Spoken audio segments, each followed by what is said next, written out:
Hello friends, this video on life processes part 14 is brought to you by examfear.com. No more fear from exam. Now let us look at anaerobic respiration, that means breakdown of food to release energy in absence of oxygen. So we do not involve oxygen here. So here also let us look at it stepwise. So the first step will again remain the same, that is glycolysis. It will occur in the cytoplasm. One molecule of glucose will get converted into two molecules of pyruvate, that is C6H12O6 will get converted into two molecules of pyruvate. So what is pyruvate? It is COCH3 and two ATP molecules will be produced. So the net ATP yield is 2 ATP molecules, right? Now the next step. So now here we are not going to involve oxygen. Now this anaerobic respiration is not very commonly found. It is found only in certain organisms. Now the anaerobic respiration is seen in yeast. What is yeast? Yeast belongs to the fungi. It is a kind of fungi. So in fungi, it is seen that respiration takes place in absence of oxygen, and anaerobic respiration in yeast is known as fermentation. So fermentation is the word which is used for anaerobic respiration in yeast. So what happens there is, this pyruvate which was formed during glycolysis is converted into ethanol. And for this conversion, it does not need any kind of cytoplasm. It does not need any oxygen. And this takes place in the cytoplasm. So it doesn't happen inside the mitochondria. It happens in the cytoplasm itself. So what happens? Pyruvate.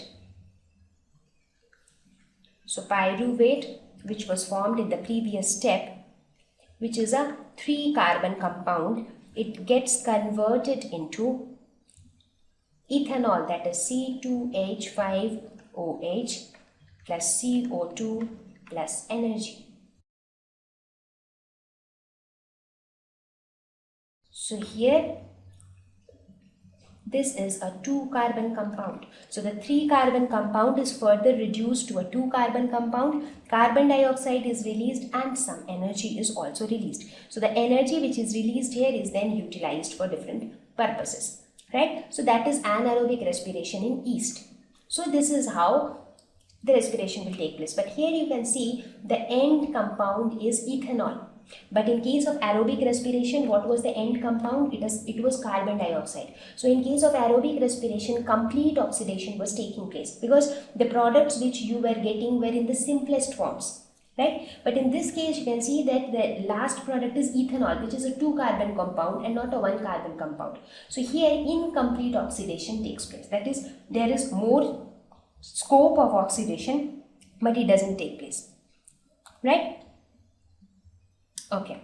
Now, other places, at other situations where we see anaerobic respiration it is also seen in some bacteria, parasitic worms, even in the human muscle cells. So there also anaerobic respiration takes place. So what happens there? There also it happens in cytoplasm, but there the pyruvate gets converted into lactic acid instead of ethanol. So what happens? This pyruvate, which is a 3-carbon compound, in the cytoplasm gets converted into lactic acid plus energy. So what is lactic acid? So the structure of lactic acid is somewhat like this. So how many carbon compound is lactic acid? It is again a 3-carbon compound. So here also you see that complete oxidation had not taken place, but the conversion of pyruvate into lactic acid is also giving out some energy. So where do you see this? When do you see this in the human muscle cells? Because normally in human beings, aerobic respiration takes place, right? We take in oxygen, and in presence of that oxygen, oxidation of food happens inside the cells of our body. But sometimes it is seen that when a person does a lot of vigorous exercise, so he needs more and more energy. So whenever you do any kind of physical activity, your energy need increases. So in the muscle cells, when you are doing some exercise, sometimes they do not get sufficient oxygen for aerobic respiration, because in order to generate energy, you need to do the oxidation of food had to take place inside. Now in the muscle cells, when you do not have sufficient oxygen for that oxidation, then this anaerobic respiration takes place. That means the pyruvate gets converted into lactic acid, and this energy which is released is then used for that exercise purpose. Now that is why sometimes you would have seen that when people do lot of vigorous exercise, sometimes they tend to have some pain in their bodies. That is due to the accumulation of these lactic acid, because as this process of anaerobic respiration is continuing, more and more lactic acid is being formed and it gets accumulated inside the muscle cells. So sometimes they might give some kind of pain. So these kind of anaerobic respiration also happens in some bacteria and parasitic worms. So what do we see? In anaerobic respiration, the amount of energy which is released is very less when compared to aerobic respiration. In aerobic respiration, there were almost 36 to 38 molecules of ATP which were produced. But in anaerobic respiration, if you see, there are some 2 molecules of ATP which are produced, which is very less. So anaerobic respiration leaves a lot of energy in ethanol or the lactate molecules that the cell can't use and must excrete. So as I said before also, now when these anaerobic respiration keeps happening, a lot of lactic acid keeps accumulating. Similarly, in fermentation, a lot of ethanol keeps accumulating. So this anaerobic respiration actually leaves a lot of energy in the ethanol or in the lactic acid, which the cell can't use, and therefore it needs to be excreted or it needs to be thrown out of the body. Right? So I hope with this you got good idea about aerobic and anaerobic respiration. You understood what are they, right? So let us look at the different pathways of glucose breakdown to release energy.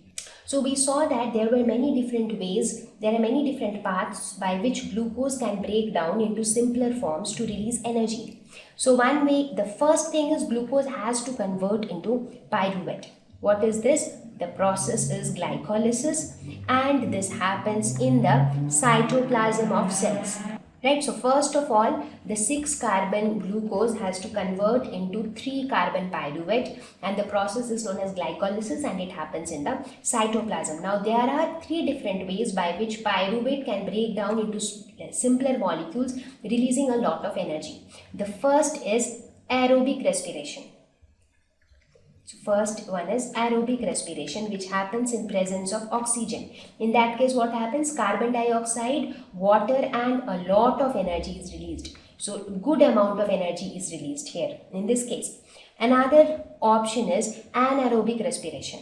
So in anaerobic respiration, there are 2 ways again. It can either form lactic acid or it can form ethanol.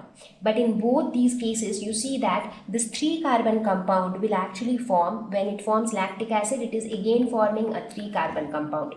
When it forms ethanol, it is forming a 2-carbon compound, right? But when it forms carbon dioxide and hydrogen, you see it is in the simplest form. So in this case, in the case of aerobic respiration, complete oxidation is happening. But in case of anaerobic respiration, incomplete oxidation is happening.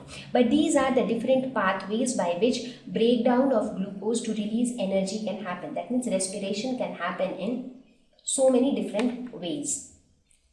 So let us now differentiate between aerobic and anaerobic respiration. The first thing, aerobic respiration will happen in presence of oxygen, anaerobic in absence of oxygen.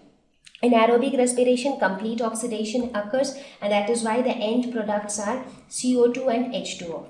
Here incomplete oxidation occurs, and therefore the end products are 2-carbon molecule like ethyl alcohol or 3-carbon molecule like lactic acid.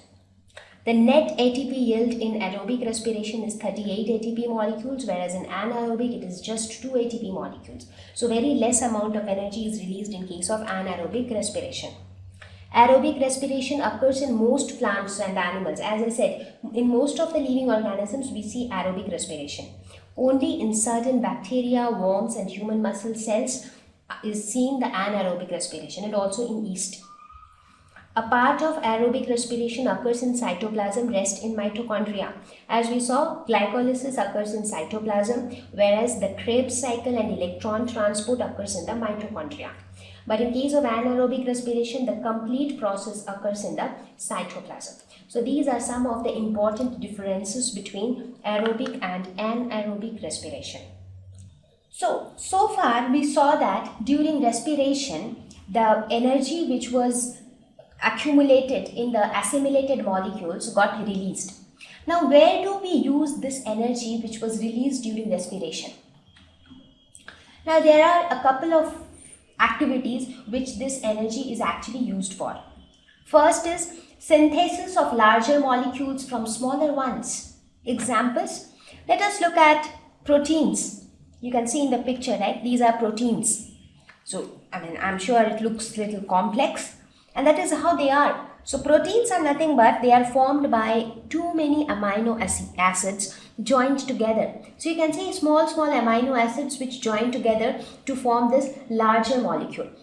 So, now for formation of larger molecules from smaller molecules, a lot of energy is needed. So, the energy which is released during respiration is used for this purpose. For growth and repair of cells, that means inside our body there are so many cells. So, those cells, growth of cells would mean the increase in number of cells or the increase in size of cells. So, for that also they need energy, or if a cell gets damaged, it needs to be repaired, even that needs energy. So, all this energy is again supplied by respiration, allowing chemical reactions to take place inside the body. We just now saw, right, that there were so many chemical reactions which are actually happening inside our body. For example, respiration itself is a chemical reaction which is taking place.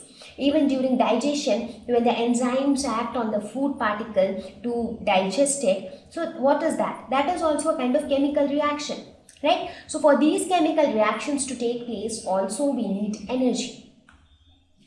Maintain body temperature for warm-blooded animals like mammals and birds.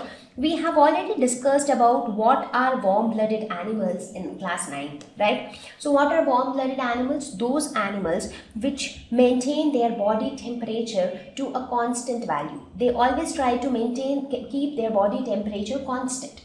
For example, human beings. So, this example you can take that, let us suppose if it is very hot outside. So, what should happen?